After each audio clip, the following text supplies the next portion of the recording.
Dans ses mains, Cyrielle Husso tient un échantillon de son dossier médical. En 2011, un ORL sartois lui diagnostique un syndrome de Minor, une maladie orpheline rare.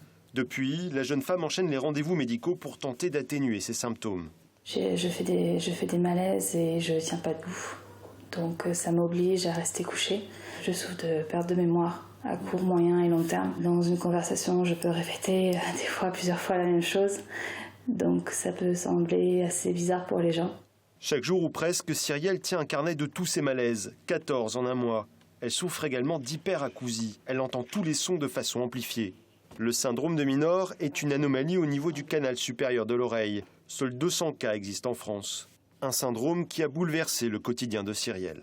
J'avais une vie sociale, je sortais en soirée, j'allais voir des amis. Et brusquement, d'un seul coup, il y a eu une coupure. Au fur et à mesure que mes symptômes se sont aggravés, mon médecin, un jour, il m'a dit « ça suffit, je vous mets en arrêt obligatoire, vous n'avez pas le choix ». Depuis, Cyrielle reste cloîtrée chez elle. Elle reçoit régulièrement la visite de ses parents dont elle est dépendante financièrement.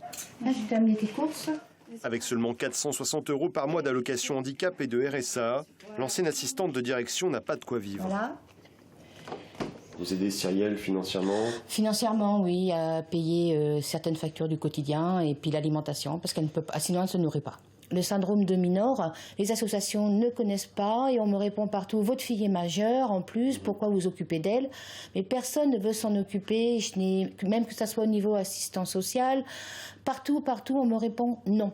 La situation est devenue intenable. Les parents de Cyrielle en appellent à la maison départementale des personnes handicapées pour obtenir une allocation de complément, refusée jusqu'à présent.